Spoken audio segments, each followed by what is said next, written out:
Okay, good morning mga ka-ETF. Sagot-sagot tayo. Ma'am, may question po. OFW kasi ako. Yung ETF form po ba, need pa ipanotaryo? May nakalagay po kasi sa ibaba na community tax certificate. Ano issue on, sabi niya. So, yung sa ETF form, hindi ko po alam kung ipapanotaryo nyo yun kung kung OFW kayo, ano, pero kung hindi kasi, hindi naman kailangan.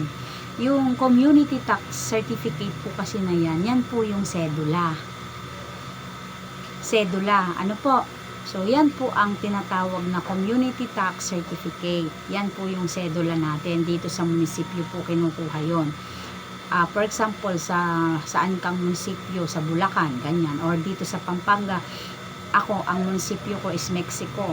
So, doon ako kukuha ng community tax ko, no? Tapos, dahil OFW ka nga, ang ipapakonsul mo is yung SPA. SPA po yung ipapakonsul nyo po. Kailangan nyo po na mayroon po kayong special power of attorney sa isang tao dito sa Pilipinas na kamag-anak mo or asawa mo or basta relatives, no? Isang tao lang naman. Ngayon, yung isang tao na yon, siya yung authorize mo, may authorize ka na siya yung mag-aayos ng mga papel mo dito sa Pilipinas, including sa mga birth certificate, PSA mo, marriage contract, or anything na kahit na anong pangangailangan, at tapos pagbabayad ng tuition or kahit ano na gagawin dito sa when it comes to ETF program mo, no? So, yun po yung mangyayari.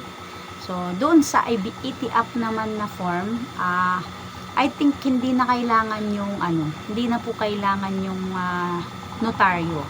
Basta ang kailangan lang ng notaryo yung SPA.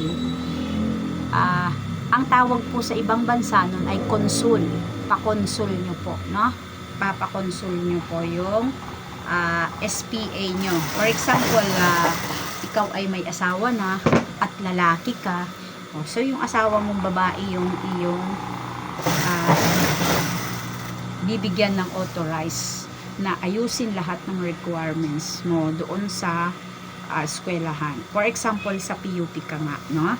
So, kung iba namang school, ay di pwede rin. Ganon din ang gagawin. Yung halos same lang.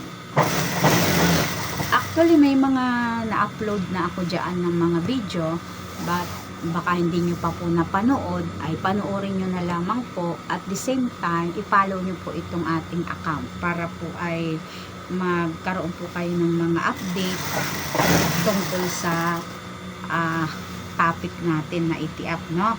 So, ganun na. Okay? Sana nakatulong sa'yo.